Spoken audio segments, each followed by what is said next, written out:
So we're now on the unceded territory of the Algonquin and the Anishinaabe, and pursuant to the motion adopted by the committee on Monday, January the 31st, 2022, the committee is meeting on challenges related to the recovery of the arts, culture, heritage, and sports sectors, which have been deeply impacted by the COVID-19 pandemic. Today's meeting is taking place. Hello? What happened there? I don't know. Something strange happened. Can everyone please mute your mics? Thanks. Anyway, today's meeting is taking place in a hybrid format pursuant to the House Order of November the 25th, 2021, and members are attending in person in the room and remotely using the Zoom application.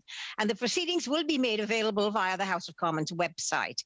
Given the ongoing pandemic situation and in light of the recommendations from health authorities, as well as the directive of the Board of Internal Economy on Tuesday, October 19th, 2021, to remain healthy and safe, all those attending the meeting in person are to maintain 2 meter physical distancing, must wear a non-medical mask when circulating in the room, and it is highly recommended that the mask be worn at all times, including when seated and including when speaking. Must use a hand sanitizer in the room, please. As a chair, I will be enforcing these measures for the duration of the meeting, and I thank members in advance for their cooperation. For those participating virtually, I want to outline a few rules to follow. You may speak in the official language of your choice. Interpretation services are available for this meeting. If interpretation is lost, please let me know immediately, and we will ensure interpretation is properly restored before resuming the proceedings. Before speaking, please wait until I recognize you by name. When speaking, please speak slowly and clearly. When you are not speaking, your mic should be on mute. A reminder that all comments by members should be addressed through the chair. So today, I would like to welcome to our meeting the Minister of Canadian Heritage, the Honourable Padrigo Rodriguez, and the Department of Canadian Heritage officials, Isabelle Mondu, Deputy Minister, David Denduven, Assistant Deputy Minister of Strategic Policy and Corporate Affairs. And the minister will be staying for 1 hour from 3:30 to 4:30. Then he will leave, and the remainder of the Department of Canadian Heritage will be there to answer questions. And they will be Joelle Montminy, Senior Assistant Deputy Minister, David Denduven, Assistant Deputy Minister, Thomas Owen Ripley, Associate Assistant Deputy Minister. And so we will begin. Welcome, Minister, to the committee. We are waiting with bated breath to hear from you. As you know, you will be given 5 minutes to speak, and then you will be able to stay for questions for the full hour. So, please, Minister Rodriguez. Merci beaucoup. Thank you very much, Madam Chair, committee members, colleagues. Good day, everyone. Inviting me here today to speak to you about the support that the Department of Canadian Heritage has provided to the arts and culture sectors throughout the pandemic. You've heard me before. I often ask the question, right? Can you imagine a day without art, without culture, right? It would be boring, right? A day without theater, television, movies, books, it would be super boring. Culture is fundamental to us, but that sector was hit hard throughout the pandemic, extremely hard. And each wave of the pandemic brought new or renewed public health restrictions. And that meant, Madam Chair, that theaters, cinemas, museums had to close the door over and over again. Now, these sectors are vital. They're vital for our culture, for who we are, but also to our economy. Pre-pandemic, the sector represented 726,000 workers whose livelihood were immediately impacted by the pandemic. Alors, on l'a tout de suite compris. It was immediately clear that we needed to act swiftly to help the culture sector. Time was of the essence. There was not a second to lose. So we acted quickly to help these sectors survive throughout the pandemic, to get through it. And then we also had the Omicron wave. We have to fight against that wave and also plan a solid recovery, Madam Chair, that is solidly based And I would like to thank all of the employees at Canadian Heritage for their extraordinary work. Thank you from the bottom of my heart for those at Canadian Heritage and at its portfolio organizations, because despite everything, the challenges, the fact that we're humans, we have our own problems, they went above and beyond, and it was extraordinary work. Now, at the beginning of the pandemic, we launched an emergency support fund of $500 million. This fund was extremely important for the sector, and 3/4 of recipients told us that it kept them in business. We also delivered a $149 million compensation fund administered by Telefilm Canada, which allowed film and audiovisual organizations to resume shooting. So it was like insurance for them that let them keep filming. And this fund was recently renewed. And $181.5 million have been provided to assist workers in performing arts and music sector. Madam Chair, that we don't need to do more. We need to do more to help the sector get through the rest of this pandemic and secure a strong recovery too. So that is why in last budget 2021, that included an historic investment of $1.3 billion to help ensure the recovery of growth of the arts, culture, and sports sector. And with the arrival of Omicron in 2021, more recently, we saw new restrictions, new lockdowns, and that was the right thing to do, but it was another extremely hard blow to everyone in the cultural community. It's been incredibly difficult. We need to be clear about that. So, as we did throughout the pandemic, we listened to them, we worked with them, and we continue to work with them to help them get through this hardship. We have just announced increased support for performing arts workers with the $60 million Resiliency Fund. These investments will be distributed through organizations like guilds, unions, and other associations. And this is a program that plays a very strategic and unique role. And the application period closes very soon on March 4th. I know you're aware, but I encourage you to talk to all organizations in your areas, tell them to apply. COVID-19 changed our lives. It fundamentally shifted the ways we connect and interact with each other. It also changed how we discover, how we create, how we consume content. We are on digital platforms more and over, and we need to make sure that our system and our culture are protected as a result. So we recently tabled the Online Streaming Act, which will ensure that online streaming platforms contribute to our culture in a fair and equitable way. Our next step, Madam Chair, it will be to introduce the online news legislation, and that legislation will create a framework that makes sure that keen publishers and journalists receive fair compensation for their work. That's essential, Madam Chair. And at the same time, while we're working on how to tackle harmful content online, it's a complex issue, we all know, and that's why we are working on pulling together a panel of experts to further help us help guide this work, and I look forward to bringing an update to colleagues very soon. Now, as you know, unfortunately, we had to postpone the National Summit on Arts, Culture and Heritage because of Omicron, but we will hold it as soon as it is safe to do so. It is important to us. We want to have this opportunity for exchange and to reflect together on a collective vision for sustainable recovery for these sectors and reflect on what we need to do to make that a reality, because it will happen, Madam Chair. These sectors will bounce back. There are better days ahead for all workers in our cultural community. And you know, workers in our cultural sector have been there for Canadians throughout the pandemic. They helped us to think and to cry, express ourselves, and we will be there for them. Thank you, Madam Chair.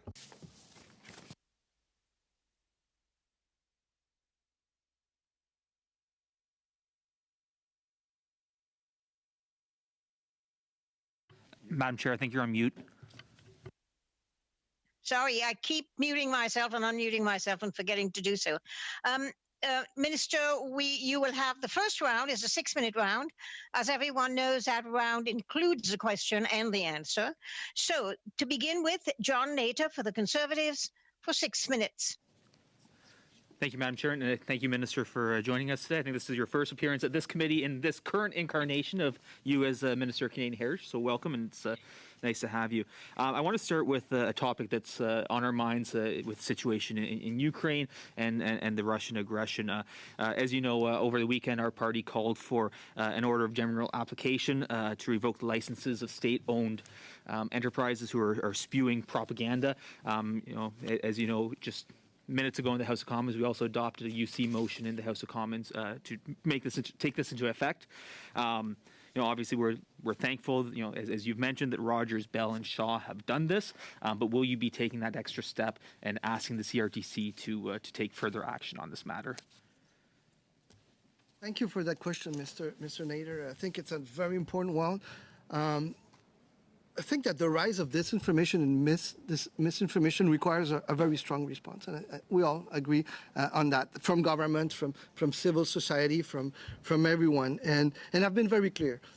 You may have seen it, but I said it clearly. RT is propaganda. RT is disinformation. RT is misinformation. So I totally support their decision. RT has no place on our airwaves, and I have to say, Mr. Nader, that I will have more to announce in a few hours. I wait with bated breath. Thank you, Minister. I do appreciate those comments. Only hours. I will wait for that. But I do appreciate that, and I agree with the sentiment.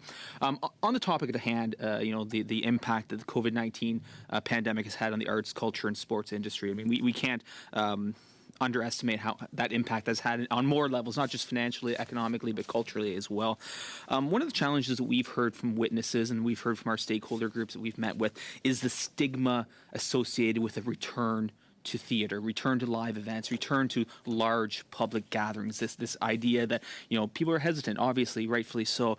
But I'd be curious what efforts that you, as minister and the department, are going to take to decrease that stigma, to tell people that it's okay to return to the theater, it's okay to return to large public events. Because for 2 years we've been telling people to stay home.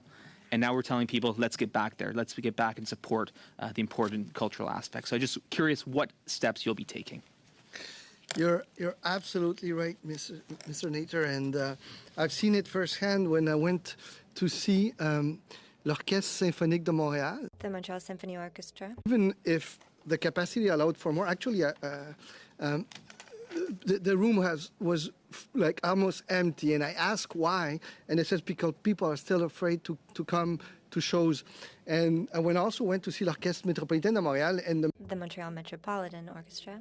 A show once in a while, so they keep less people in the room. So one of the things that we're doing is that the 60 million also that we announced and that we're putting in place and that is going on now will help artists from the live sector. So because events were canceled, because the venues cannot hold that many people inside, we're also looking at different programs to put in place to support, like Quebec did, the empty seats, the empty seats that are not taken by others, and that adds to a series of programs that we put in place in the last 2 years.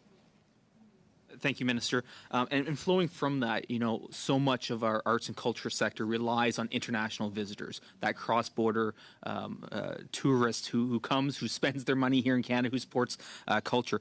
This week, we're going to see an end to the PCR testing at the borders, but there is still the requirement of testing. Will you be encouraging your colleagues to do away with the testing that's currently there, even the rapid tests for fully vaccinated tourists?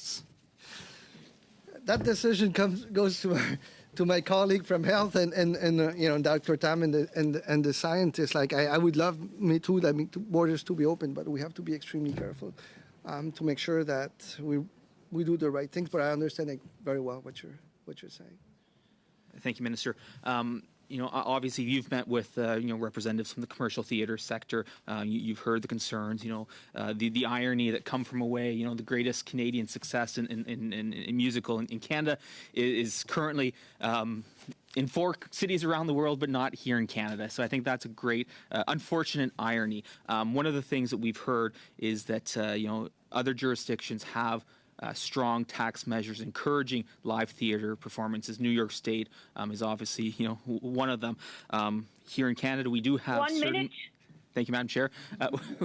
We do have certain measures encouraging television and theatre production in Canada, which have been shown to be great successes. Would you, as Minister, would the department consider extending that type of provision as well to live theatre productions for the commercial theatre sector, but also for the not-for-profit and non-profit theatre sector as well, which I think many of us have those types of theatres in our riding? That's an excellent question, and I have to say that I've spent a lot of time during Christmas, the Christmas holiday, speaking with the people come from away and others, and we are looking at different options. The taxation part is more for finance to look at it. If it's a good thing for Canada, for the industry, I wouldn't be opposed, definitely not. But there are other mechanisms that we're exploring in partnership with Marvish and others to create programs that don't necessarily exist now, or ways to help them that will benefit for them in the future, so we don't go back to the situation we went through. Because Thank you, Mr. Nader. Okay. I think that's it. You've ended your time, and I'm going to go to Tim Lewis for the Liberals for 6 minutes. Tim. Thank you, Madam Chair. Appreciate this. And thank you, Minister, for being here. It's you can tell your passion for the arts is clearly on display here. And, I've said this before, but I'll start by saying it, that science is getting us out of this pandemic, but it's arts that's getting us through this pandemic. And the artists are the people that we turn to make sense of what's happened and the challenges we faced in the last 2 years. Making art, it takes dedication, and that dedication requires support. And we support more of, we get more of what we support. And I've heard many times from our artists that our government supports were indeed, they use the term lifeline to their sector. So throughout the study, we've seen how far-reaching the Canadian Heritage programs are, the number of sectors that fall under the scope of heritage, and the number of programs that were created specifically to support those in the cultural industry. So can you take a step back and look at those last 2 years and speak on the scale of and the scope of the funding that has been created since the pandemic started? Absolutely. Thank you for the question, Mr. Lewis. And I mean, if someone knows the sector, I guess it's you, right? And thank you for raising the importance of culture and how it helped us to go through this. And I said it in my speech. We went through this with the help of culture. How many of you were in front of a television, or playing the guitar, or playing the piano, or reading a book? I mean, we went through this because of that. And culture makes us, as I said, laugh, think, and rethink and a lot. But at the same time, a lot of people, a lot of sectors are very vulnerable, and they don't have a filet, like a net, a safety Lifeline. Yeah, and this was a disaster for a lot of elements in our culture sector. We started by putting in place that first 500 million, Mr. Lewis, that was there. That was an immediate support for the arts and culture sector industry. And as I said, we did a poll, and I don't know what, like 85%, I think, of the people said, this is what got me through this.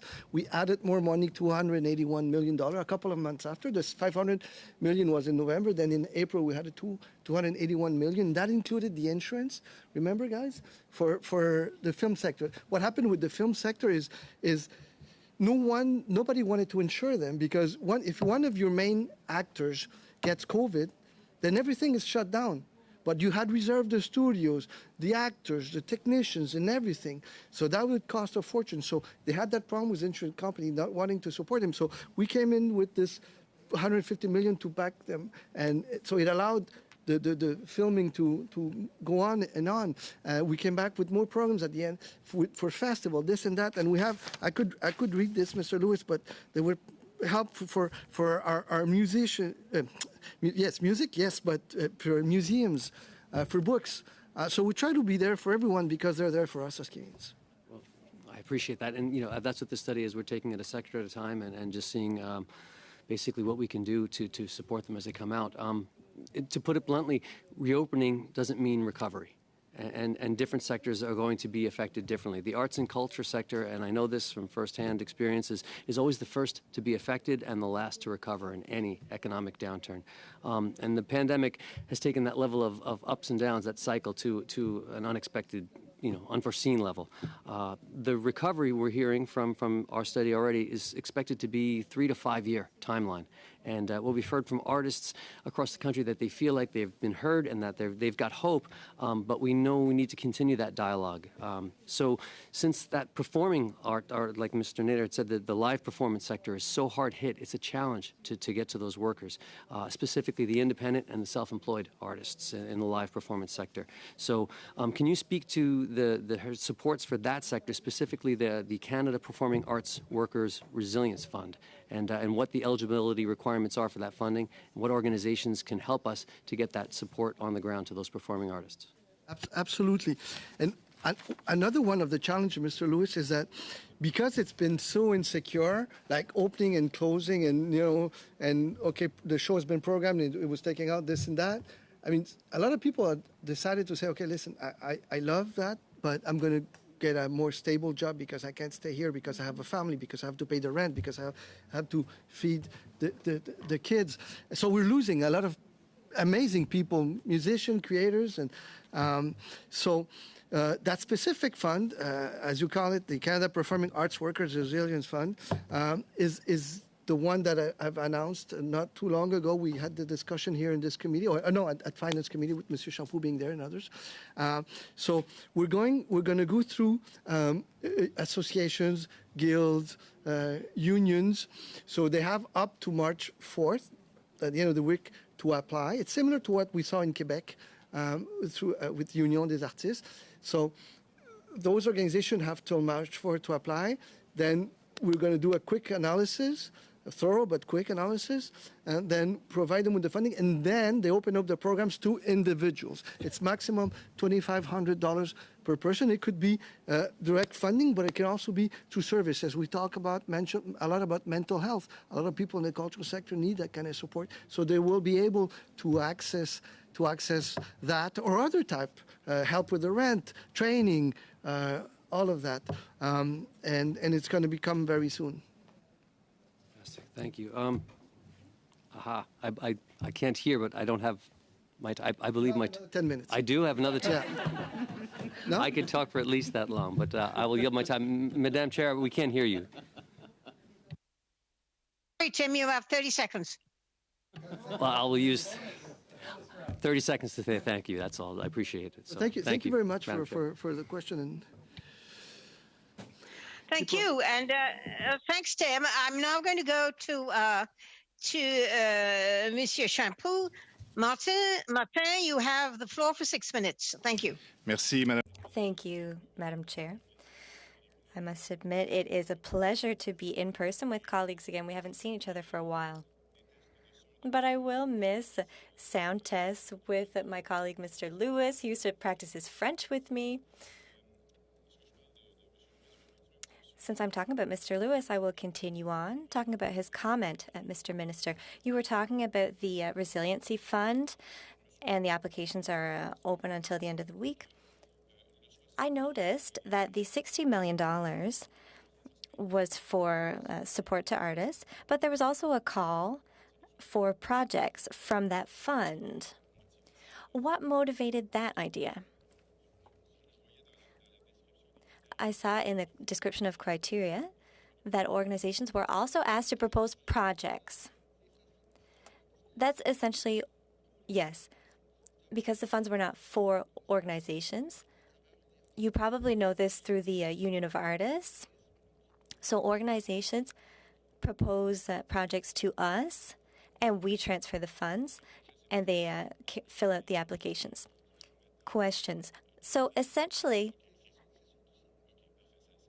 okay, that clears it up for me. Thank you for the extra details. So we met a number of stakeholders from the culture sector, as you know, in our study on the impacts of COVID on the sector. One of the comments we hear often is that the culture sector doesn't have enough foreseeability the sector appreciates the programs and the support provided, but as Mr. Lewis was saying, the recovery will be a lot longer happening for arts and culture than for other sectors.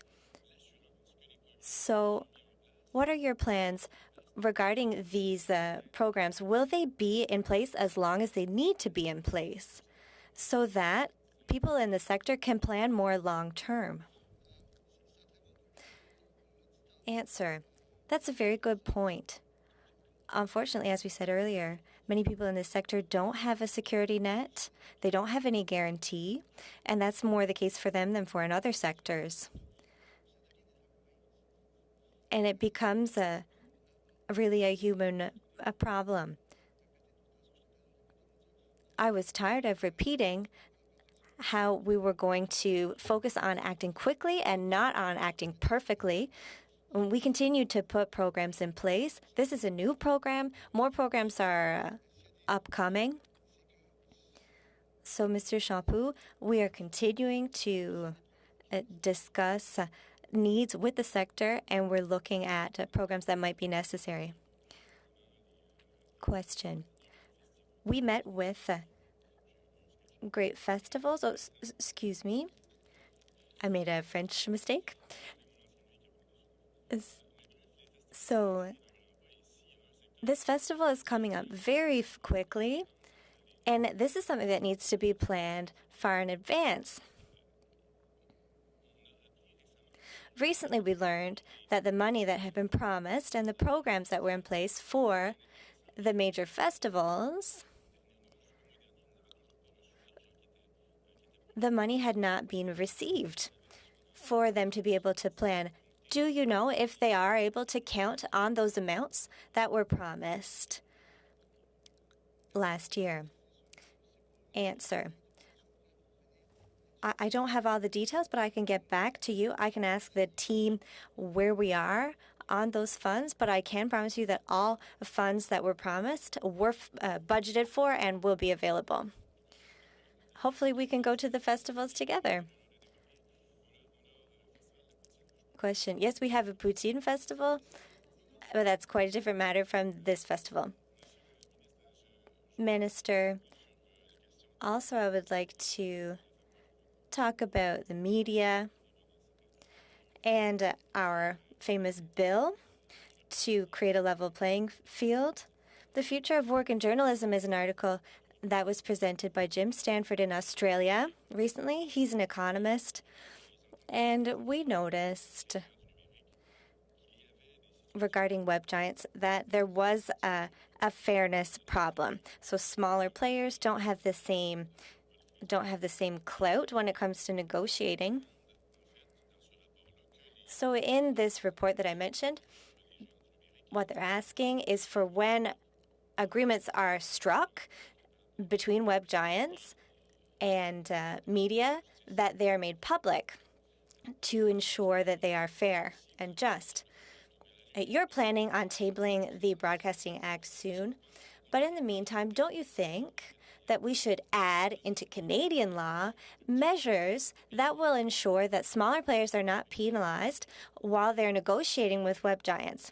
We proposed a hybrid format, and it should be discussed with different stakeholders, but it should be based on a negotiation in part, and it should also be based on a fund. And this would allow us to protect journalism and regional coverage, which is the hardest hit by these web giants. What do you think of this idea? Answer. Yes, you're absolutely right when you say that smallest regions are the hardest hit. We lost 450 small media since the beginning of the pandemic. I would call that a crisis. And we have been observing the Australian model for quite some time. And it's a guide. It's not something absolute for us, but it's a guide. You have your market mechanisms where the government doesn't step in. But to me, the press is fundamental. We want more transparency. for example. And the Minister of Finance in Australia has his word, he can say, when it comes to this situation. But we would have very specified rules, but no minister would intervene. And I can't get into the details on this bill. We have the same concern as you do, Mr. Champoux. So for a platform to be excluded from the final negotiation, it will have had to contributed to the ecosystem. It's not just a matter of an agreement between the Toronto Star, the Vancouver Sun, etc. It's not just an agreement. There's this requirement. And when that requirement is satisfied, the platform will be exempted. But it won't just be based on agreements with the major players.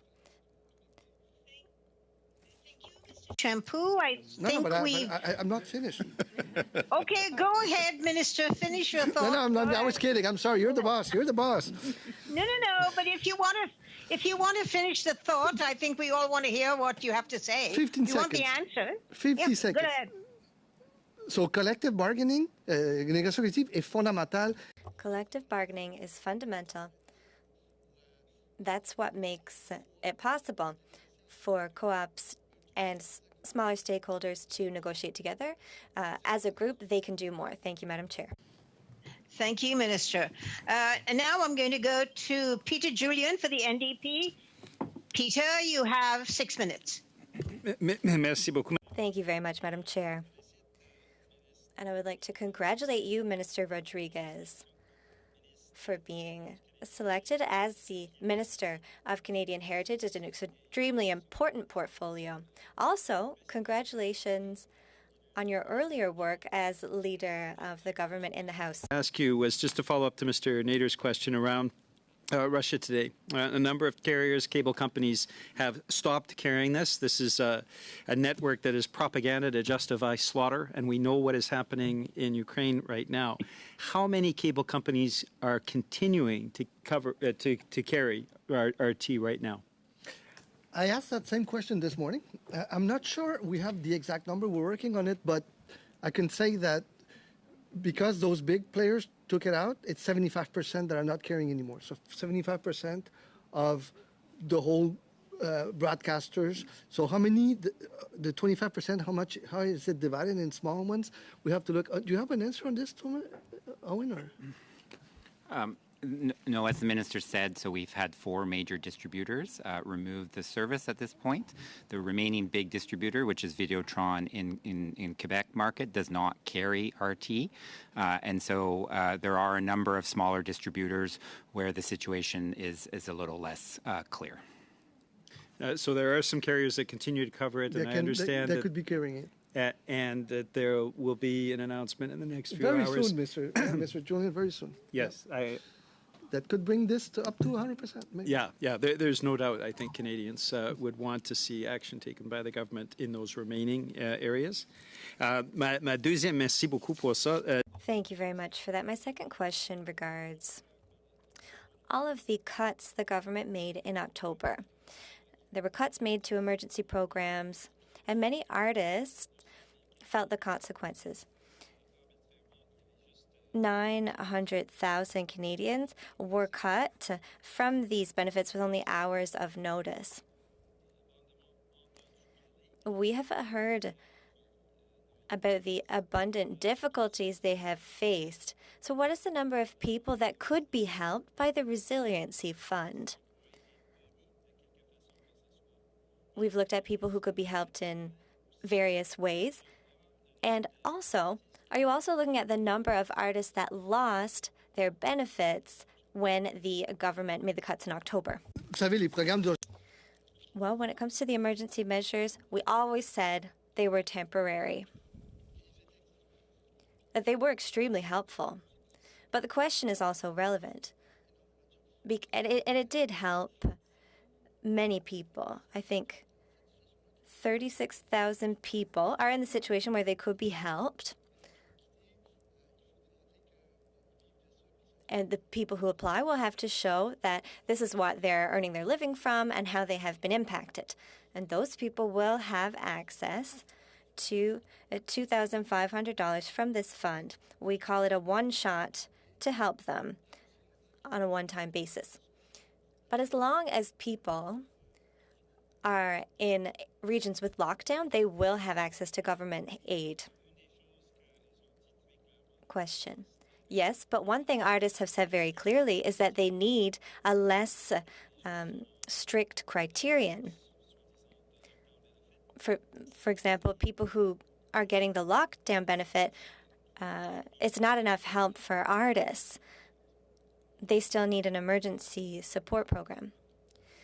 Answer. Well, what we're trying to do is to do as much as possible and to keep things open. We want to help these people. These people don't want government aid. They want to sing. They want to act in their theater productions. That's what they really want. Question that I want to ask you is about online hate. We certainly saw how this has succeeded in radicalizing a percentage of Canadian population. We saw that with the occupation. We're seeing that with a rise in anti-Asian hate, anti-Semitic incidences, Islamophobic incidences, racism, misogyny. We are seeing people being radicalized now. So how do you intend to tackle this issue of online hate that is radicalizing a certain percentage of Canadians and having a profound impact, as we're seeing, on the number of hate incidences across the country? That's so important, Mr. Julian. Because online hate is real hate, right? And sometimes online hate becomes real physical hate. And we have to protect our most vulnerable, and we have to act. So we presented options, and we consulted with Canadians, and there was a consensus when we did last summer that the government had to act. But there was zero consensus on a lot of stuff because there were unintended consequences. For example, people from the Black community, from the Muslim community says, "Oh, this could affect us. I know that's not the purpose of what you're trying to do, but please listen to our concerns." So that's what we're doing now. We're taking that back, and we're moving as fast as possible. But we're creating a panel of experts that's going to analyze this, and we're going to reconsult to make it right. So what is your timeline then? I mean, this is an urgent situation. I think we would agree. It's something that Canadians have been seized with, given the increase in incidences across the country. So what are the timelines for the government to actually put forward legislation that will help to deal with this? There's no answer. Like, I don't have a date. If it was just me this spring, is that going to be possible? It depends on how fast we can go with the consultation. I think the most important thing, Mr. Julian, you agree with me, is to do it right? So that's what we're trying to do. So when does the consultation start? Now, the panel is being put in place. So it's already started. About a weeks, like a couple of weeks. Yeah. I'm not sure whether the chair is trying to cut me off or not, or maybe the chair is saying we'll give another minute to the NDP. Is that what you're saying, Madam Chair? She's not saying that. She's saying you've run out of time. That's what she's saying. Anyway, you can ask again in your next round. We're going to go to the second round now, everyone, and it begins with Leslyn Lewis and Kevin Waugh for the Conservatives for 5 minutes. Thank you, Madam Chair, and welcome back to Heritage, Minister. And Owen, good to see you back, Isabel and David. You can all start by, I have a private member's bill, C-250, Holocaust Denial. And so that's coming out very shortly. We've introduced it already, and as you know, late April will be the one-hour debate in the House of Commons. So there's the start for you, and maybe your committee. Anyways, Minister, as you know, your government announced the new digital news tax credit in 2020, and the digital subscription to local newspapers actually qualify for this credit. Now, I've got a $378 credit over the weekend from the Saskatoon Star Phoenix, so which is nice. But could you give the committee an update on the cost of this tax credit that you generously gave out to the newspaper industry? Do you have an idea of the cost in the last couple of years? How many papers took Well, I knew advantage? it's 150 digital subscriptions, over 150 that you announced. It's actually 156, but I'm wondering how much. We're talking about the dollar-wise. program that we put in place, the credit, the $600 million that we put in place at the time, and there was a $50 million for regional media, right? Yeah. I have to ask finance because it's finance that runs it. But I'll tell you, if I may, why we did it, because our press, independent press is disappearing. And I said it earlier, 450 media outlets closed their doors in the last 10 years. So it was absolutely urgent to act. And this is a very neutral, once again, arm's length, right? Like we don't want the government there, right? There's specific criteria. It's managed by ARC, and they apply, they get it or not. And I think it was the right way to help, and because we need a free, independent, nonpartisan press. Yeah, so for subscription data, so the reason I think you gave them the tax credit is to hopefully get subscriptions. Is there any data that in Canada subscriptions actually went up for the Toronto Sun or other newspapers, or was this just a gift to them? Do we have any data, Isabel, maybe? Do we have any data saying that subscriptions in this country on local newspapers actually have gone up in the last 2 years? Or was this money just a gift and we don't have any tracking for subscriptions? It was never, I'm not sure because English is my third language, but I don't know what you mean by gift, because it's there to support an industry that needs it, and that's one of the pillars of our democracy, right? So, Yep. so the intention is not to give, it's to help them do their job and ask the tough questions to you and I and do what they do best, right? Now, for those specific numbers, we can ask finance, but it's really finance that manages that. It's not Heritage. Okay. I was just wondering about the subscriptions because that's the logical thing. I've got a tax credit now of $378 from the Saskatoon Star Phoenix, so really I get it for free. So there should be more subscribers to the local newspapers, right? That's That's yeah. the objective, absolutely. And that's the question I asked, are we seeing a rise in subscriptions in Canada? But maybe that will come from another department or... It will come from finance, Yeah, good. absolutely. Okay, in July 2021, Minister Guilbeault was here, and he sent us briefing notes because we started this look at COVID and what it's done to the arts and entertainment. It stated that the government's intentions to increase advertising spending to traditional media.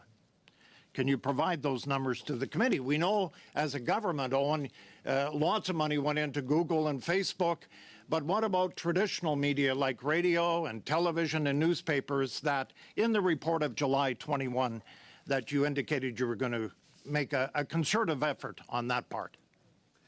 I'll turn to Owen on this one. Thank you for the question, Mr. Wall. I have a couple of statistics that I can share with you, and then if those don't do the trick, we can certainly follow up. So since the beginning of the 2017-2018 fiscal year, the Department of Canadian Heritage has spent approximately $8.75 million on advertising, and of that amount, only $846,000 was spent on social media platforms. So the remainder was spent on more traditional media.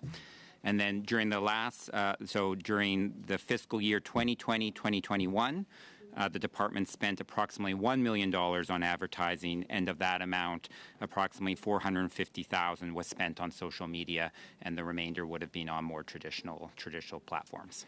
Boy, have you ever come down in advertising, $8.75 million in 2017 to only $1 million now? 2017-2018 is a cumulative figure, so that 8.75 is the cumulative figure since 2017-18 Okay. up until now. Yeah, good. I think I've got 30 seconds left, do I, Madam Chair? Say Yeah, something, she's. I like it when your volume's down. Where is she? You guys have some creative timing clocks around you. All I can say, your time is up, Kevin. I'm sorry. All right, And I'm thanks. sorry, Leslyn, you didn't get to ask any questions. Well, there you go. Now I'm going to go to Lisa Hefner for 5 minutes. Lisa. Thank you very much. Through you, Madam Chair. Me gustaría preguntarle en español, pero I would like to ask a question in English. I don't think we have. No. In English. Don't have Madam, Spanish translation. Madam Chair, as many of you know, when the pandemic started in 2020, I was a member of the news media. And I can tell you that I don't know about newspaper subscriptions, but for broadcasters, viewership skyrocketed. I was covering the pandemic every day. People appreciated it, and many more people were tuning in to get this information. It was critical. We were in an emergency. And what did people do to get the information that they could trust and rely on? They turned to their traditional local news media to help them understand what was going on. It became so clear how important and why this is a pillar of our democracy to have a strong news media. And it's very concerning. I mean, the news media was already in a precipitous decline in terms of financial stress. And to see that we've lost 450 more news outlets during the pandemic is very concerning. But I'm wondering if you can tell this committee about the types of supports the government did have for journalism and journalists to get us through this pandemic. Thank you very much for the question. The 450 are in the last 10 years. Pandemic is about 64. And we've touched this a little bit before from our colleague from the Conservative Party when he mentioned the programs that we put in place. We put in place a $600 million tax credit for news media. We put also $50 million for regional press because in some regions it's disappeared. It's not there anymore. Sorry, it's not there anymore. And it's so important. It's how in some writings, maybe not me, Montreal, but in a region farther away, that's the only outlet that would cover what an MP would be doing in Ottawa or a provincial, an MLA or the municipal. So we put that in place at $50 million, and then we had, for the pandemic, we had $10 million over 2 years for the hiring and contracting of journalists in underserved communities across Canada. And I think that one of the most important things we can do is to adopt the bill that is coming soon. Because traditional media will keep disappearing. Newsrooms will keep disappearing. You will have more and more room for misinformation, for disinformation. And what we're trying to do through this bill, and I hope that we'll be able to work together and adopt this, is that we're asking the big tech giants that are in a quasi-monopoly situation to sit down and negotiate with news outlets, big one, small one, indigenous, regional, big cities, everywhere, like in a market, like a market-based type of negotiation, where they have to come to a deal, or else they will at the end of the process be forced to come to a deal through arbitration. And I think that can generate interesting sums of money for a news sector. Thank you. And through you, Madam Chair, I know that in the minister's mandate letter, there's also a goal to create a system of news remuneration. Can you describe a little bit about that legislation and how that is hopes to also support journalism in the country? It's through the bill. And that bill, I think, is fundamental. As I said it before, it's based on the Australian model where we're doing like arm's length, and even more arm's length than in Australia. No minister will have a role in this. And so we're making sure that we're adapting that model to our own reality here in Canada. We are adding, I think, more transparency without any disrespect to what's been done over there. But now with time, we can, take a step back and see, well, maybe we can tweak this and that and improve it. So a bit more transparency, and also including négociation en groupe, collective bargaining, which allows the smaller players to regroup and negotiate with big giants like Facebook or Google. So through that, we think that it will be a structural change. Thank you. And also through you, Madam Chair, You have 16 seconds, Lisa. Okay, quickly, the Online Streaming Act also has measures that would support journalism. Can you go over that really quickly? Well, the Streaming Act is there to level the playing field, right? So we have a traditional system where traditional broadcasters have a set of rules, and the streamers who have more and more clients in our country, actually more people are how do you say that? Sabon, right? Subscribing to the streamers and to traditional broadcasters. So it creates an imbalance, and they don't have any rules. So we want to make sure that they will contribute to Canadian culture. Now, it's not going to be the same way for everyone. We had some time to reflect, and we know that those platforms have different business models. So we'll be working with them based on their models, see how they can contribute. It could be percentages of production. It could be contributing to a fund or other things. Thank you. And now we have Martin Champeau. Martin, 2.5 minutes. Thank you. Oui, mais ça va peut-être être 5. But it might be 5.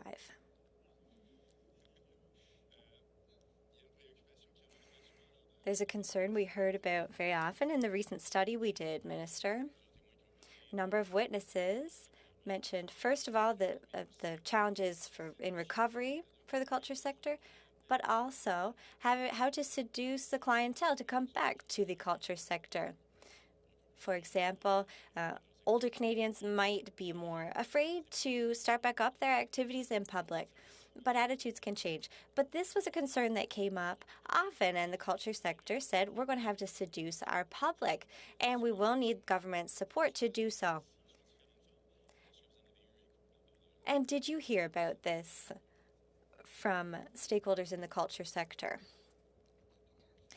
Answer. This is very important. When we were thinking about how to carry out this recovery, this topic was discussed at the summit, because the summit is not just another meeting to say, okay, what are we going to do? No, the summit is an opportunity for us to regroup. We take a step back and we think in the long term, 5 years, 10 years down the road. And I want to hear the Bloc, the NDP, and the Conservatives on how we can work together in the long term. Question. I will talk about Russia Today now, complete change of topic. A motion was tabled this afternoon. It was anonymously adopted.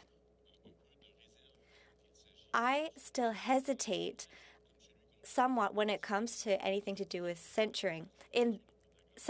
In this case, we see that it's fully justified because it's war propaganda. And I think it's very important to participate in the war effort. Now, in what you're going to announce to us, can you tell us now whether it's going to be something more general? Will you be giving power to the CRTC to cut the signal to all foreign media outlets that could have dealings with Russia? Answer. Well, this is something that we looked into over the past days, because we have a system that's very independent, and it also respects the regulator CRTC's neutrality. The CRTC has to remain at arm's length. So I can assure you, although I can't go any deeper into detail, that we will make sure that everything is respected, everything is in compliance. Thank you. Madam Chair, I don't know if I still have 2 minutes left. 16 seconds. En 16 secondes. Well, in 16 seconds, Minister. Going on today at the committee. Je peux vous remercier. I can just thank you for being with us today, Minister. It's a pleasure to see you. Thank you. Thank you. And now, Peter Julian, NDP. Merci, Madame. Thank you, Madam Chair. So at what time are you going to make the announcement, Minister? This evening? Yes, this evening. Around what time? You can ask my team. Inaudible for the interpreter. At 6 o'clock, 7 o'clock, 8 o'clock, 9 o'clock. Okay. Many other countries like France and Ireland, as you know, have already established a basic income for their artists.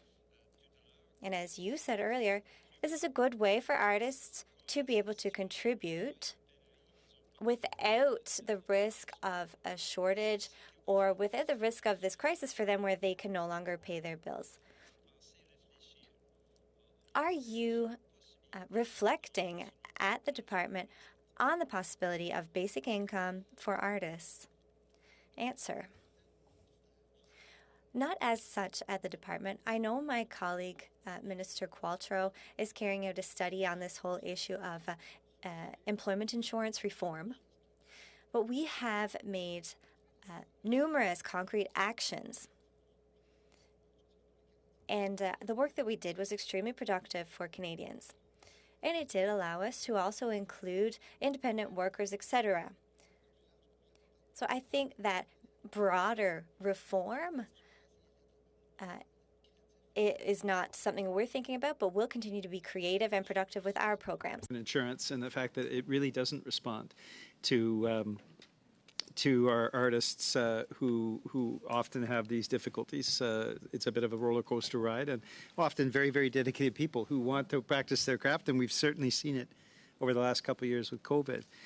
So within your ministry, are you also looking at changes to employment insurance that would make it a much more viable program for artists, for people who are in the television and radio industries and movies, all of these sectors that have been hard hit through COVID and where there is a real difficulty in establishing a stable income? Well, everything that's been done on EA is done through the work of my colleague, Carla Qualtrough, who's very sensitive to the reality of workers in the cultural sector. We had the chance to discuss it. And I'm sure she's looking at different options. And one of the things that we realized, and that you already know, Mr. Julian, is that a lot of people in the cultural sector have no safety net, right? There are a lot of them are independent workers. That's one of the reasons why we put in place this program here. And I'm sure that those are things that she's been analyzing at this moment. Thank you very much. I think we're finished with your time, Peter. I'm sorry.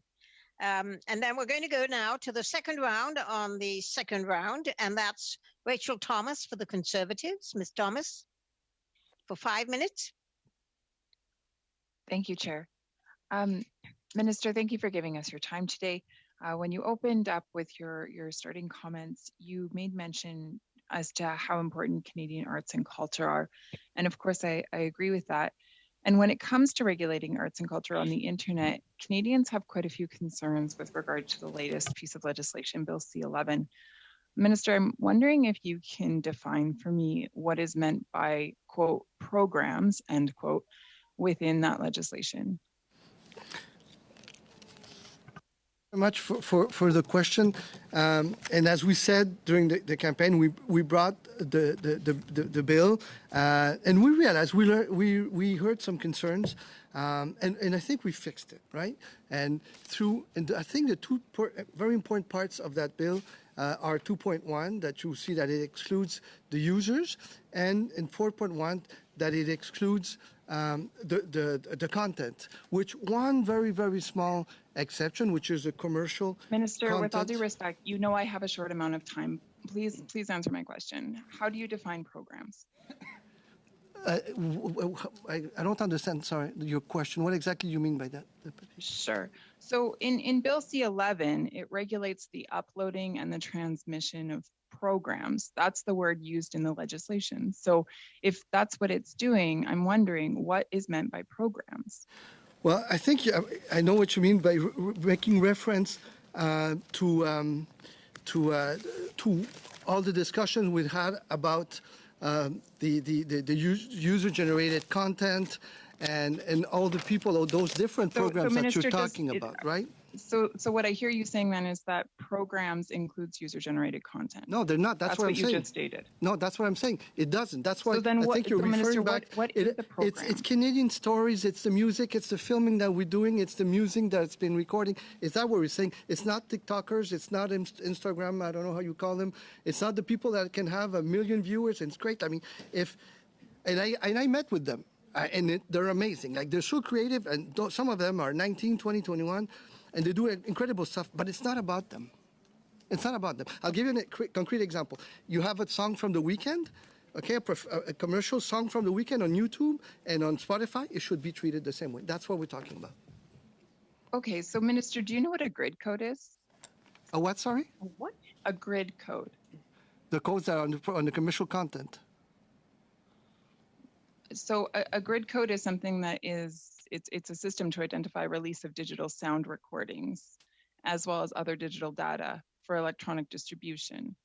And so every piece of digital content that has composition music actually has a grid code attached to it, which means that TikTok videos, as you've stated, podcasts, YouTube videos, etc., will all have a grid code attached to them because, as you know, those individuals who are posting those things usually attach music.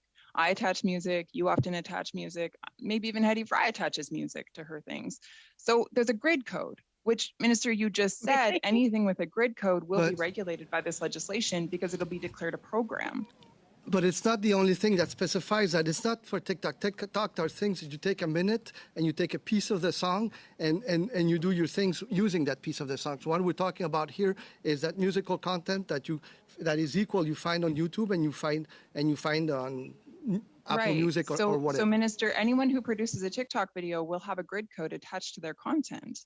And so but there's what other you're telling me criteria. today, Ms. Thomas, there's other criteria. It's only the code. It's one of the things that the CRTC will be looking at, but there's other stuff. I'm glad you're mentioning that there's other criteria because based on my reading of the legislation, and not just mine, but experts such as Dr. Michael Geist, those criteria are very subjective and actually left up to the CRTC to determine to what extent those criteria are being considered.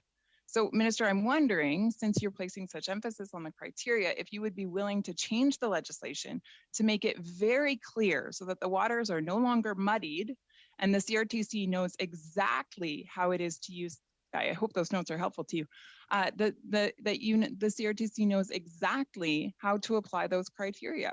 Well, what we did was give a sandbox, right, to the CRTC, so you can see in the bill. I've heard your sandbox speech. Yeah, it's there. Right? It's a but good I'm example. wondering. But it is a good example. I'm sure you like Point of order, Madam Chair. Point of order. Excuse me. We cannot have a debate going on between the minister and the member of parliament. Please ask your question, Ms. Thomas, and allow the minister to answer it. Thank you.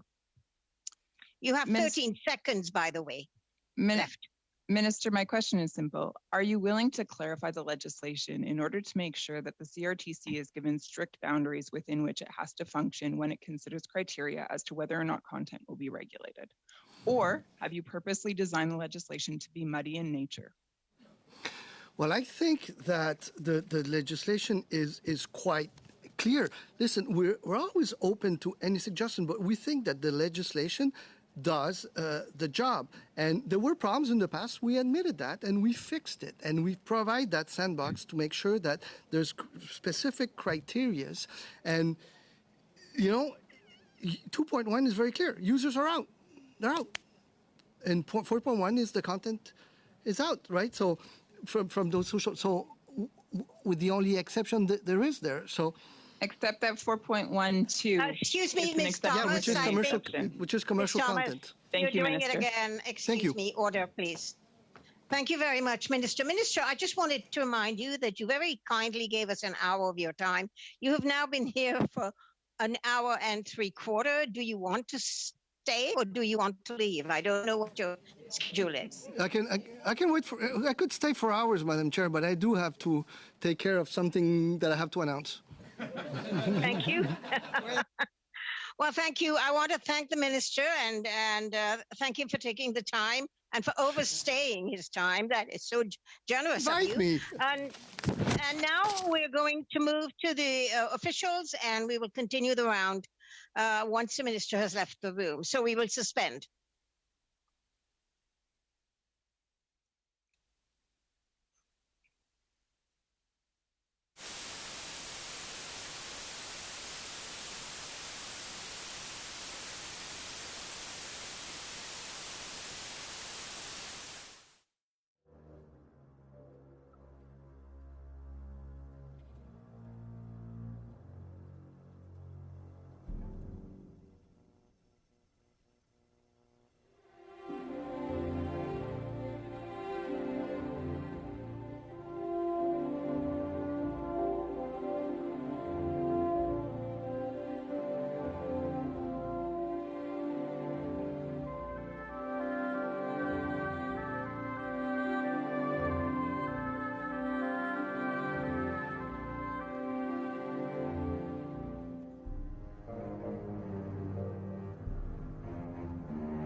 everyone. And the next person coming up on this round would be Michael Cotto. Michael? Thank you very much, Chair. I appreciate the opportunity. Thank you for being here. Welcome to the committee. We heard from many of the deputants about the in-person attendance in the performing arts, I guess sub-sector of the larger sector as a whole, and how they were really hit hard during the pandemic. And I know that the department put in place a program, the Canadian Performing Arts Workers Resilient Fund, but there were other initiatives as well that were put in place to help mitigate some of the negative impact that the sector went through because of COVID. Can you talk a little bit about the performing arts sector and that in-person issue? Yes, thank you very much for your question. Yes, so there is the Resilience Fund that we talked about prior, but there's also we've made a number of investments in different kinds of programs since the beginning of the pandemic. So at the very beginning, there was an emergency fund that provided support throughout a number of programs, including the live performance. And as we progressed through the economic update in the fall of 2020, there was $181 million that was also provided with a focus on the performing arts. And that money went to small festivals, to large festivals, and also to the music fund. And then in budget 2021, there were further investments, again, across a number of programs. And I could list them all. And there was, again, Minister mentioned there was budget 2021 was $1.9 billion. So spread across a number of programs. But again, in terms of large festivals, small festivals, music, all of these were covered. I would like to also mention that what we did is we maximized the scope of those programs, but also by reaching out to new clients so that we could go further within the ecosystem of the performing arts. So again, for instance, in the music fund, we supported venues which typically we would not be supporting, but because they are so important for performers to be able to, for musicians to be able to perform in front of an audience. So we supported the venues as well. So we stretched every way we could in order to be able to support the industry of live performance, knowing that they were the hardest hit. One of the, I would say, biggest challenges I would assume the department had to go through was really trying to figure out the balance between, first you have regional, you have large-scale organizations and very small-scale community-based organizations. You have, when you talk about multicultural based groups, and of course you have groups that are they weren't traditionally funded like, the organizations that have been there longer. So we heard from a few of the deputants that came in, or people that have spoken to about organizations that don't have a relationship with the federal government. They could be, smaller Indigenous, Black organizations. What kind of strategy did you put in place to find that balancing act? Because it would be very difficult trying to support all of those different types of organizations, and at the same time thinking of the GDP, but also about just good governance and good public policy. So I can speak to that question. So one thing that we certainly did during when the pandemic struck, of course, is speaking with our stakeholders, also speaking, of course, with our provincial and territorial counterparts as well to determine what they were doing in their jurisdictions to get a sense of what they were doing. The minister, of course, referred to the Emergency Support Fund, which was the first one. One of the things that we certainly did within the department was to make sure that we kept in mind the different EDI stakeholders to ensure that we didn't go only to our known stakeholders, because there were others out there. So we did make a point of ensuring that we had that in mind when we provided support. And also, of course, we weren't the only ones who did provide support. The Canada Council for the Arts as well, Telefilm and others, and that was something that they also kept in mind and was part of their thinking. How much more time do we have, Chair?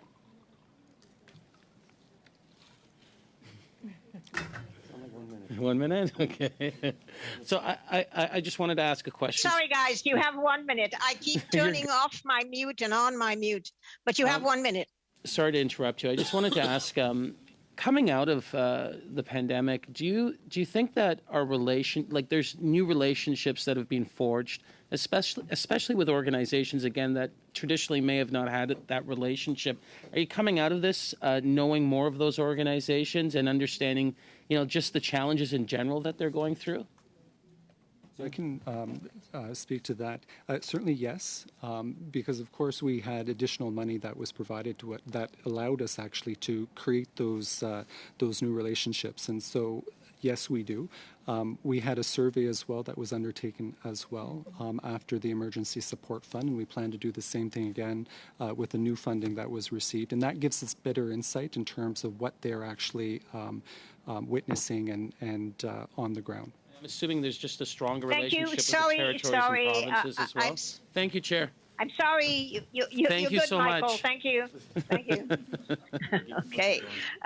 Gee, you guys are really pushing it today, aren't you? In terms of time. Okay. We're going to the next round, and it's going to begin with Kevin Waugh for 5 minutes for the Conservative Party. Thank you, Chair. Man, we had a lot of money that we threw away, right? To the arts and entertainment, culture and sports. How much in the last 2 years? Like, I just been adding it up here, and I've lost it. We started with 500 million, then 149 million went to telefilm, then 181 million performing arts, then 1.3 billion. So if we tabulate all the money that Guilbeault and now Rodriguez throws out, how much is that? I'll start first in terms of going back. And so, yes, there was the 500 million that was provided in the Emergency Support Fund.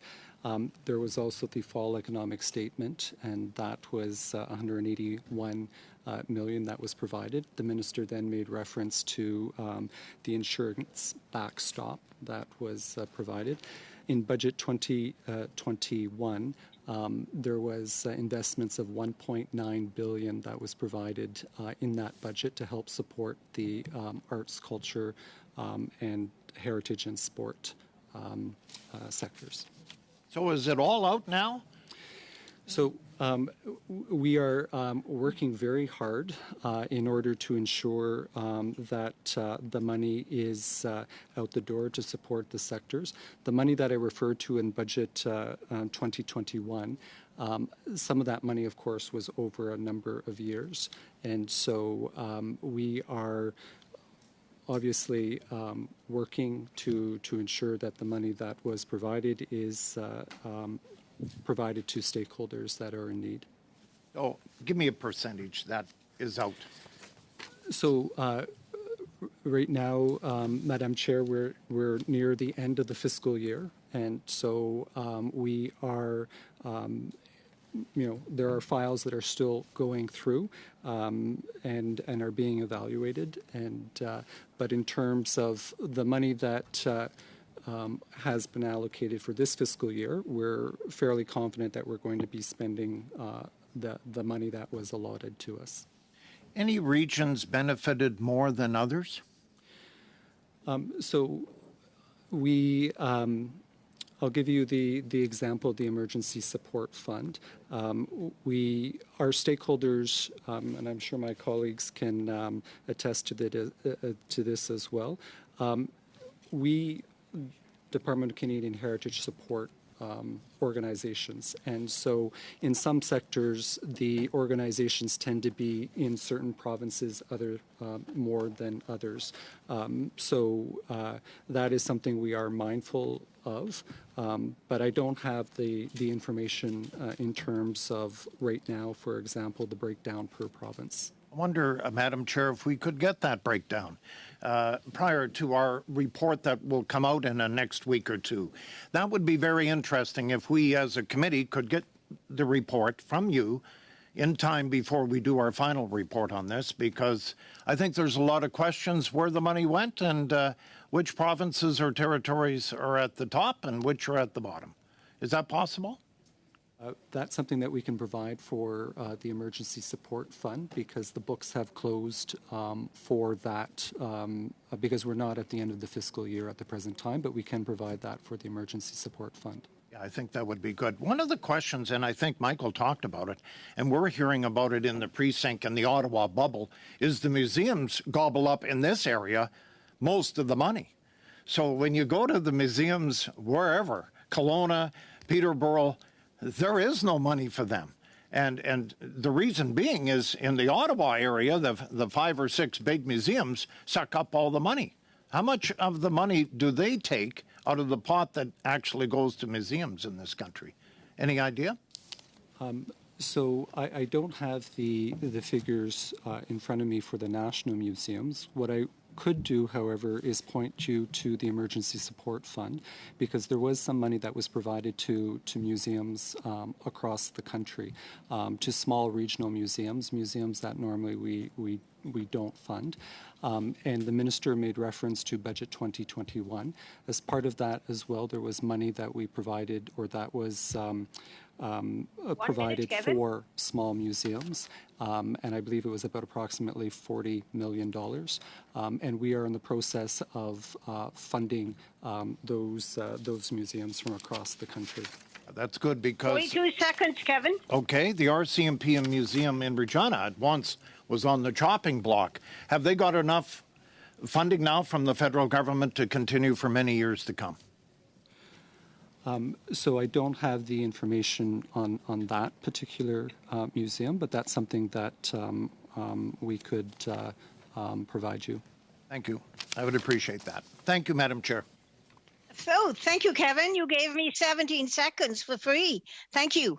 Now I'm going to go to Anthony Housefather for the Liberals. Anthony, you have 5 minutes. Thank you, Madam Chair. So thank you very much for being here today.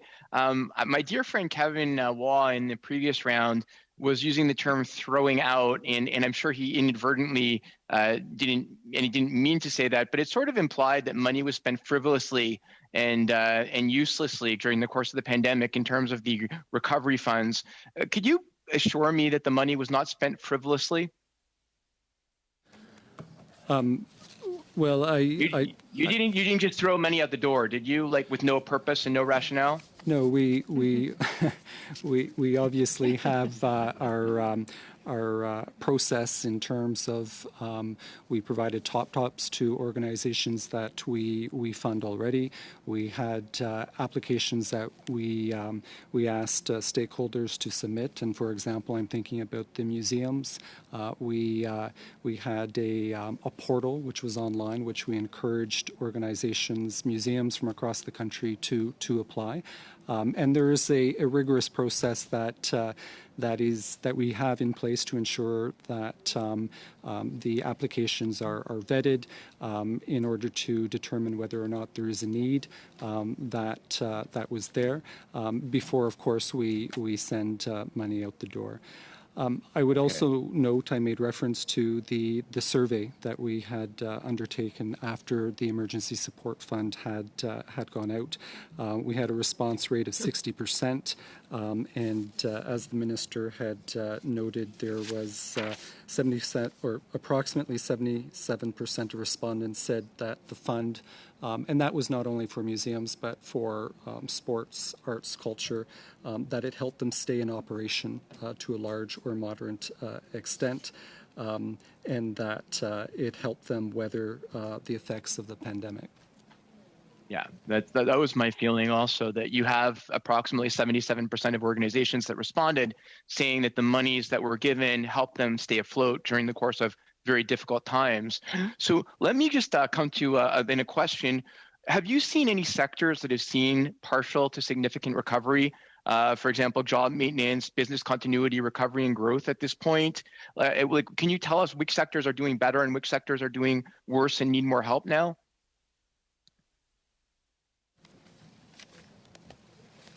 Yes. So generally speaking, the recovery is progressing quite well for most of the sectors, except for the live performing arts. So one sector, for instance, that is doing very, very well is the audiovisual sector. I would say in great part because of this short-term compensation fund, so this insurance that was brought forward in early in the pandemic that has allowed productions to continue, and we've seen basically a boom in the audiovisual sector. So this particular subsector has recovered to pre-pandemic levels and beyond. So I have some numbers in terms of, generally speaking, like in terms of culture, the GDP for culture in the second quarter of 2021 had returned to 94% of the pre-pandemic level. So mind you, this is before Omicron, but still it was on the right track. Versus the GDP for live performance sector was only at 36%. So from 94 for the general culture to 36 for live performance. And in jobs, it was the same. Overall in culture, we were back to 89% of the pre-pandemic levels, whereas live performance was only at 50% of pre-pandemic levels. So again, so if we look at other sectors like books have been doing pretty well, as the minister pointed out, and other sectors have been able to recover earlier than, of course, the live performance sector, which depends on has been impacted by all these restrictions. 1.5 minutes, Anthony. Thank you, Madam Chair. I was just going to ask. So basically, from what you're saying, could we say, and would this be a truthful statement, that the heritage funding supported every part of the cultural values chain? Yes, I think we would. That would be a fair statement. So creation, production, dissemination, exhibition, consumption, all of it. Yes. And this is so. Just to go back to the immediate emergency funding was to keep the operations going, but our funding, as the pandemic progressed, became more targeted, and it was targeted through these. Through our regular programs and new programs. We've actually created new programs along the way, and exactly so that we could respond to the needs of each of the subsectors the best way possible, given that they were impacted differently, and on that chain, making sure that we were investing at the right place to allow the sector to recover. Thank you very much, Madam Chair. I'll throw it back to you. I hopefully saved you 17 more seconds. You did. You gave me 16 seconds. You and Kevin are very, very generous today. Now I'll go to Monsieur Champeau-Martin for 2.5 minutes. Je vais prendre les 16 secondes. Puis... Yes, I'll take the 17 seconds from Kevin, the 16 from Anthony as well. Thank you for being here today, for enlightening us in our study. There's one thing that comes up very often from the stakeholders in the cultural sector. Number one, they're very pleased to be able to count on support from the Heritage Department, but they also shared with us the complexity of different programs. They talk about numerous obstacles and how it can be discouraging. Have you been made aware of this situation, and are you taking steps to facilitate access, perhaps especially relevant in a period that we're living through right now? Answer: yes. When the pandemic hit the first time, and when we put the emergency program in place, and when we carried out the initial survey, this was something that came up in our conversations with stakeholders. Therefore, when Budget 2021 was announced, we put two funds in place, the Recovery Fund and the Reopening Fund. And we were very conscious of what you say at that time. We conducted outreach and communication. We used our regional offices to ensure that they were aware of everything, to ensure there was no confusion. And also, of course, we worked closely with other departments. Other departments also had funds in place. And we kept our provincial and territorial counterparts abreast of our programs and funds so that they were made aware and so that we could work together to inform stakeholders about funds and say to them, for example, here's a fund that you might be able to access, especially when the province or territory couldn't meet those needs. Question. In the report tabled in May 2020, that was the first study that we did at the committee on the pandemic's impacts on this sector. We recommended striking a committee, and in the minister's response, Minister Guilbeault at the time informed the committee that he was already aware of, or that there was already work underway. The situation was evolving. Yes, Madam Chair. Martin.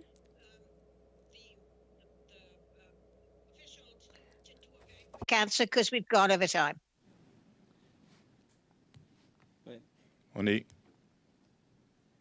Quick answer.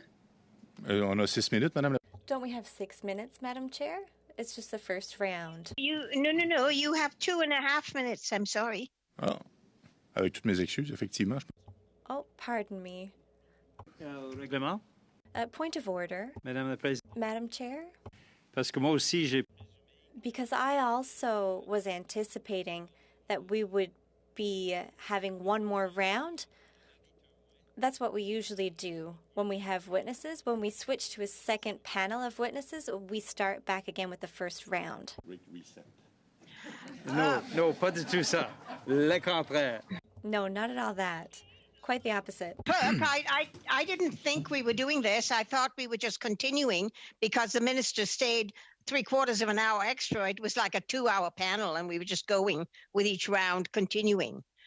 Clerk, do you have a bit of advice for me on this? Do we restart completely? I didn't think so because nobody else was given 6 minutes. Did you want to suspend, or did you want me to give you the advice right now? Oh, give me the advice right now. It's as you wish, Madam Chair. Oh, as I wish. Okay. I think we are coming. We have time, I suppose.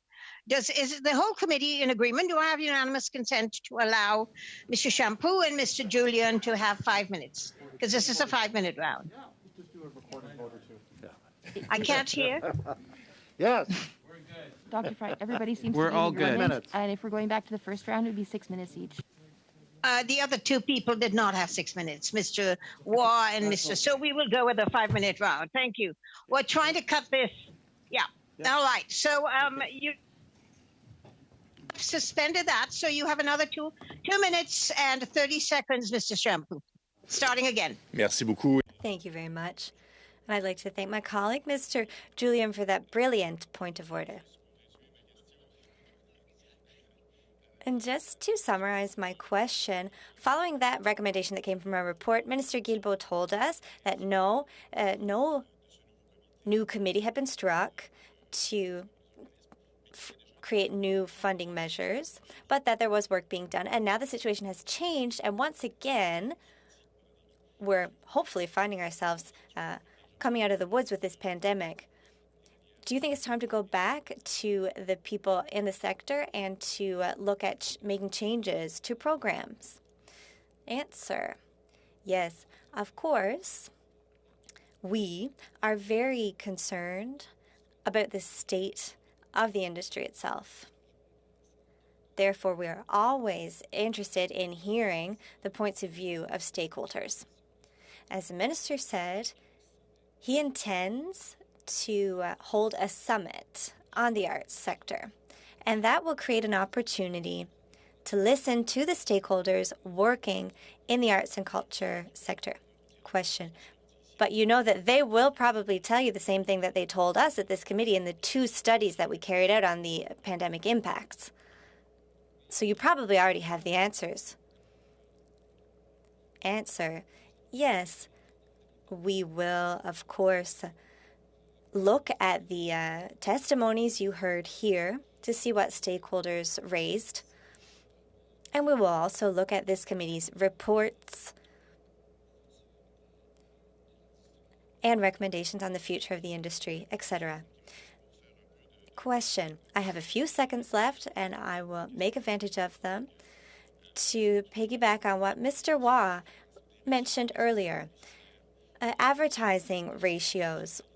I was completely scandalized to see how much was invested in GAFAM instead of, during a pandemic, investing directly in the media outlets.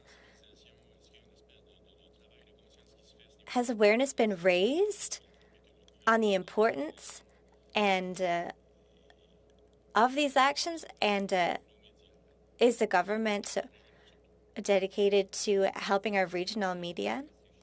Answer. Thank you, Mr. Champoux, for the question. I have shared the figures, the numbers that I have with me today, numbers from Heritage Canada, of course. The government's policy does not belong to Canadian Heritage or the Minister of Heritage. It is a policy that is government-wide. And it also is used by the Privy Council's office and various officials who work to put it in place and implement it. And it is used as guidance for each department to tell each department how they should manage their advertising budget. Question. We are timed up. Sorry about that. Okay, Peter Julian for 5 minutes. Peter? Thanks, Madam Chair. Thank you for staying. We appreciate your work on behalf of the people of Canada. Some of the people of Canada are in the live performance sector, and we've been hearing from them firsthand. And because of the way the live performance sector works with musicals, theater productions, there's a long lead time. And so they're very concerned about what may happen if there are not additional supports put into place for them because of the long lead time, 6 months in some cases for music productions, all of the rehearsals before they can actually get to the point where they're selling tickets and revenue comes back. Are you currently examining and considering other supports that would go to the live performance sector?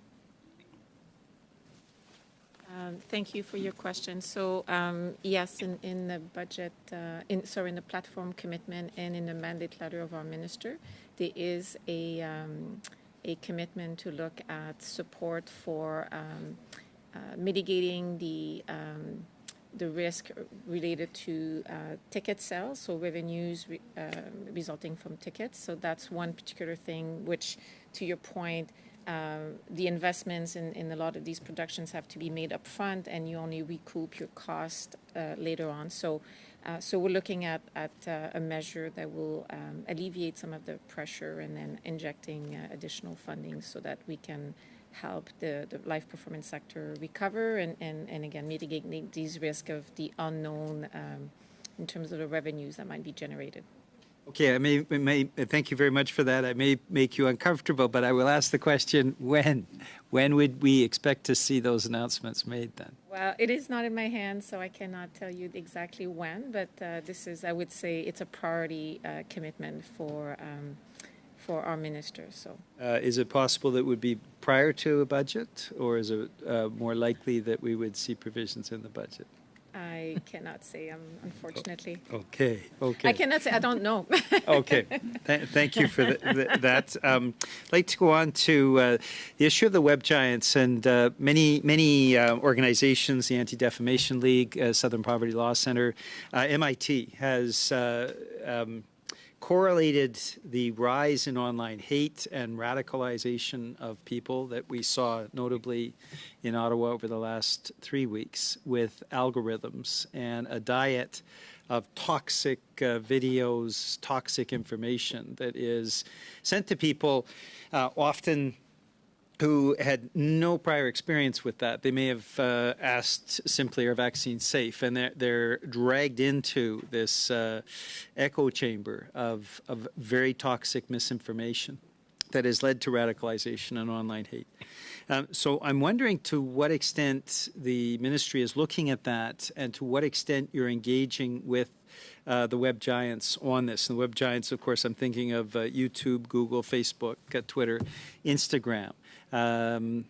So that there is an awareness of the web giants of their responsibilities to actually curb what is becoming an increasingly toxic sector. So thank you for the question, Mr. Julian. So the question of, increased transparency in terms of how these platforms work and the impact it has on Canadians and specifically certain communities was an important component of the proposal that the government put forward in the summer. So when it published its proposal with respect to online harms, some of the powers that would have been given to the new regulator that was proposed to be created would have touched on the issues that you described to ensure that there is a better line of sight into the decision-making processes that you described around algorithms. We got a fair bit of feedback in response to that proposal. So we had about 422 unique responses, and we've been very transparent in terms of what we heard. As the minister alluded to, I think there was broad recognition that the government does have to act and do something in this space.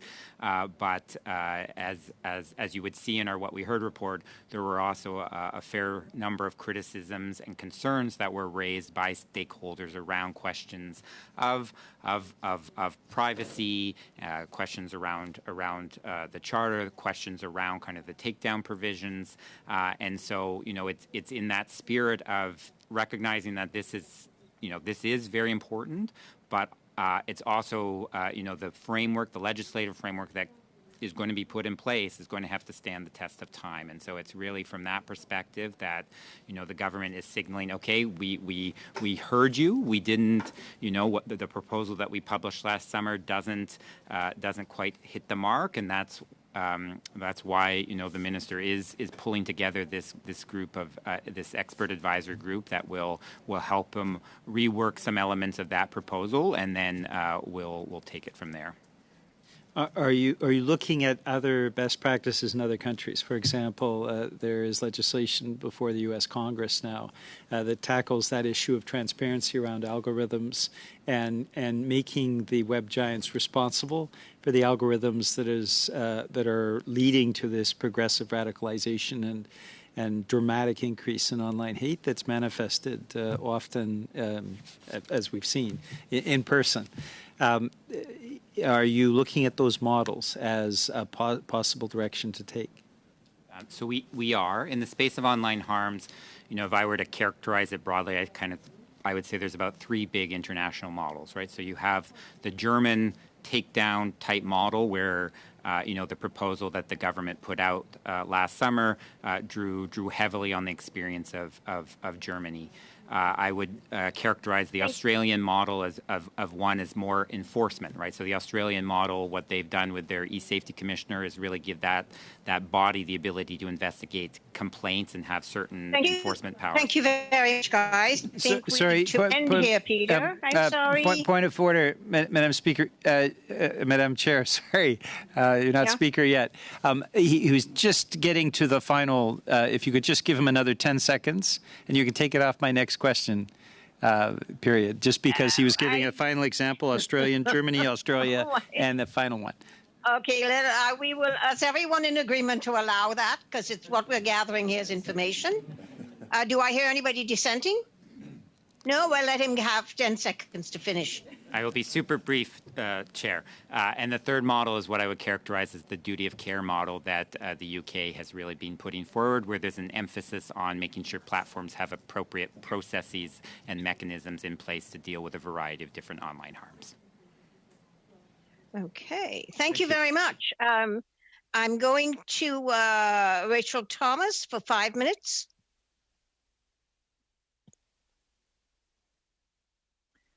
Thank you, Chair.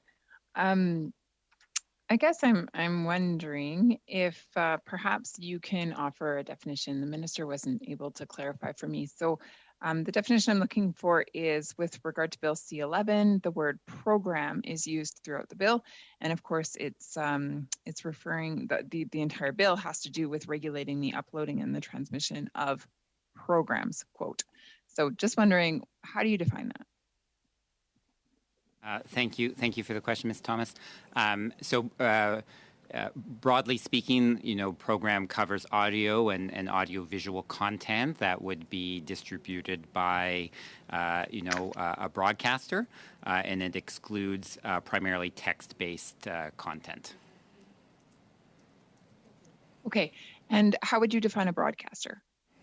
A broadcaster includes a variety of different types of undertakings, and we're going to take a little dive here into technicality, but it would include, your traditional over-the-air broadcasters, as well as things that we would commonly call TV channels, right? So those would be your specialty TV channels. There's a subcategory that focuses on cable and satellite distributors.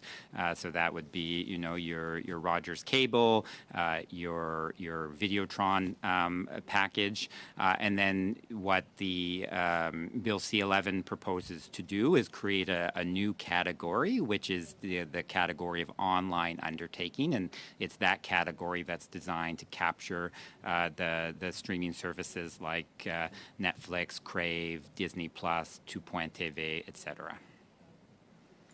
Okay, and so in Bill C11, then that's clearly defined as what you've stated here today.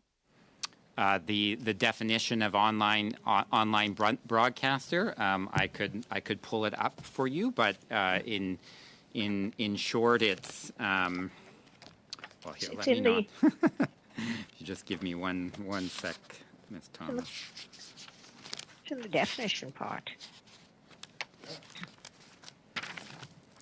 So online undertaking means an undertaking for the transmission or retransmission of programs over the internet for reception by the public by means of broadcasting receiving apparatus. So again, it's that definition that would capture your streaming services like Netflix, Crave, etc.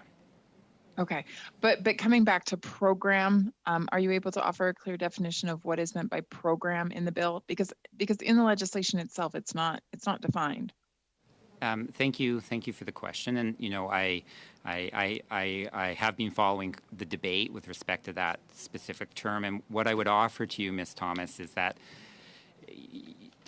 the definition has to be looked at in kind of the broader legislative scheme, and understood in the context of the Broadcasting Act that is seeking to achieve certain specific cultural policy objectives.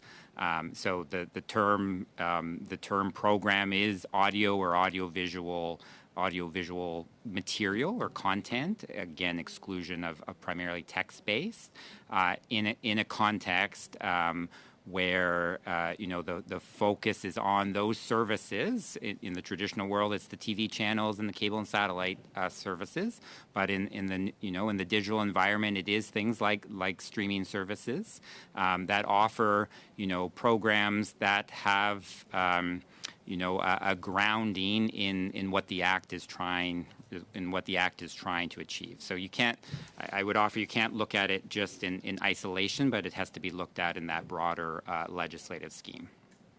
Okay, but it really is up to the CRTC to determine then if it's going to be looked at in a broader scheme. I mean, with all due respect, Mr. Ripley, and I know you're trying your hardest, the definition that you just offered or the explanation that you just offered was fairly convoluted. So at the end of the day, is there an intent to define specifically what is meant by program in this bill, or will that just be left up to the CRTC? So thank you. The concept of program is well understood. The Broadcasting Act is something that has been in effect for a while now, and What I would suggest is it is important to remember that the Broadcasting Act is not about regulating individual pieces of content, no matter on which service they're found. The intention is to regulate services, right? So the question is whether a service like Netflix, whether a service like Disney Plus, whether a service like YouTube is subject to the Act with respect to the programs that are distributed by those services. Thank you. Time is up. I'm going to go now to Ms. Hepner. Madam Chair, I'm actually timing myself, and I have 39 more seconds. I'm sorry. I'm timing you on this. And, okay. Well, Madam Speaker, fine. I would highlight for you that you did say that the minister was with us for 1 hour and 3/4 of an hour, so 1 hour and 45 minutes. I think you actually might have a little bit of trouble keeping track of time. The minister was actually only with us for 65 minutes, with all due respect. I am sorry, then all my clocks, including my stuff, is wrong. Ms. Thomas, do you really want to debate this right now? Or do you want us to get on Madam with Ms. Chair? Hepner during her 5 minutes? I'm going to concede to you, but the Thank minister you. was only here for 65 minutes. Thank you. Then all of my clocks and my devices are wrong. Thank you. So, Lisa, for 5 minutes. Thank you very much, Madam Chair. I'm going to go into a bit of a different direction. Earlier, this committee heard from the Art Gallery of Hamilton, and we know that this is the oldest municipal art gallery in Ontario. When it reopened late in the pandemic with new exhibitions, it was so popular, people were lined up out the door. It was absolutely packed. So we know how important these institutions are to our cities. One concern we heard from the Art Gallery of Hamilton was about infrastructure and aging infrastructure. So I'm wondering if you can talk about the sorts of supports that have been there for places like the Art Gallery of Hamilton and what they might turn to in order to protect their important locations and spaces that are in our cities. Want to take it?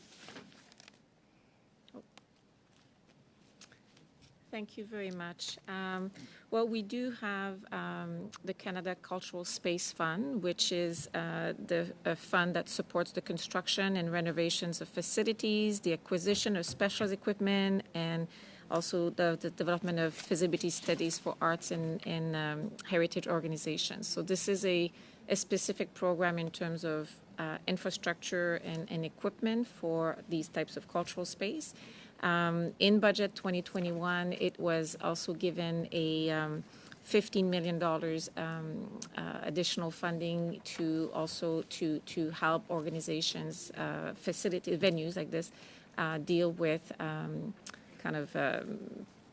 public health measures, so adapting the space to that effect. So I cannot tell you if this particular institution is a recipient of this fund. I don't have the detailed list, but this is a program that could be made available to help such an institution. Thank you very much. Madam Chair, another thing we heard from a lot of different witnesses at this committee is that many artists and artistic organizations had to adapt during the pandemic to digital offerings, and people relied on those digital offerings to get through the pandemic. But for a lot of arts organizations, it was really a new thing to suddenly have a digital component to what they offer. What was the government's response? In what ways was the government able to support this sort of digital revolution?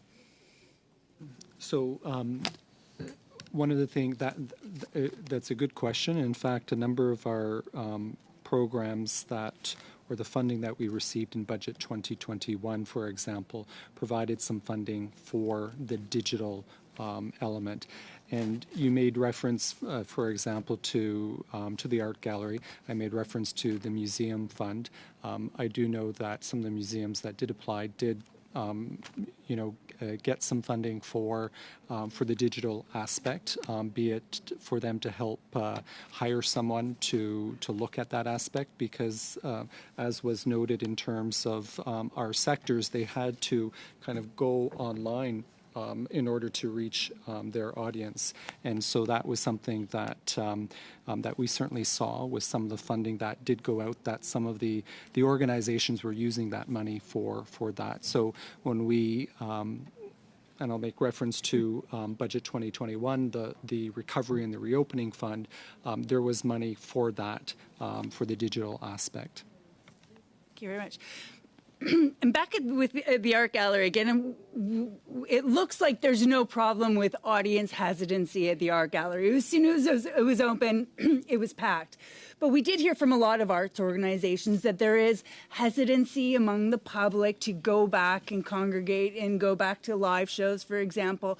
What's the government doing about this? Are there supports to help organizations and arts organizations get back to a more normal type of operation? Yes, thank you very much for your question. So I will mention there's three programs in particular that are can be used to support the safe return to audience and to rebuild the public confidence. So I just mentioned the $50 million that was allocated to the Cultural Space Fund, so that this is for to make people feel safe in terms of all of the public health restrictions. So whatever is left that needs to be done in terms of accommodating, adjusting the space, that fund that can be used for that. There's also, we have another fund that's the Canada Cultural Investment Fund, and this one supports strategic initiatives which allows multiple organizations to come together to carry out different things, but amongst other things, joint marketing and cross-promotional initiatives. So we really hope that we do get applications from arts organizations and other groups in the cultural sector to come and take advantage of this fund so that they can encourage the public to come back. And we do believe that it will take enhance marketing and promotion so that people understand that the place is safe and that measures are still in place, or that the venues can accommodate the public once again. We also have in our Arts Presentation Fund, which is for the large professional presentations festivals, some of these similar types of expenses like marketing promotions are eligible expenses. So this covers, we have over 600 clients, and we hope that they will take advantage of as well of this type of expense, so that they will go into additional marketing to help have audience return. Because as you've heard as well, there's this fear that the recovery will be long for the live performance. So we really want to do everything in our power to support a safe return. Thank you. Thank you very much. I just wanted to take the chair's prerogative to ask one question. I have been hearing from a lot of artists, especially performing artists, who have been suggesting that there is a program in the United Kingdom called Prescription Arts, in which physicians are allowed to write a prescription. Let's say for somebody with Parkinson's who have mobility issues, they can write a prescription for that person to join a dance group, and for other people to join because they see art as being part of a health spectrum of healing people, of mental health, etc. Have you heard of that? Is there any discussion about that within the department? I am personally not aware of this program, but we are currently looking at all of our programs with a lens of becoming more diverse and inclusive, including more accessible. So this is definitely something that we'll look into to see if there's some application or something similar that could be done here in Canada. Thank you very much. I would like you to look into it. The United Kingdom is apparently, it's a bona fide government program. I want to thank you for staying and for answering questions. Again, I would like to thank the committee for being here. I'd like to thank the clerk and everyone for working so hard this afternoon. And so... point of order? Yes, I'm sorry for that. I don't know. Point of order, Madam Chair. I just wanted to suggest if it's possible to get these rooms in West Block for committee meetings, it would be a big advantage for those of us who have to stay for routine proceedings. it allows us to just come right downstairs and get to work. So hopefully, through you to the clerk, if we're able to get this room, it would be a big advantage. Thank you. I will just punt that question to the clerk. No, I'm sorry, sir. These rooms are for televised meetings. So we were televised today, and that's why we had access to this particular room.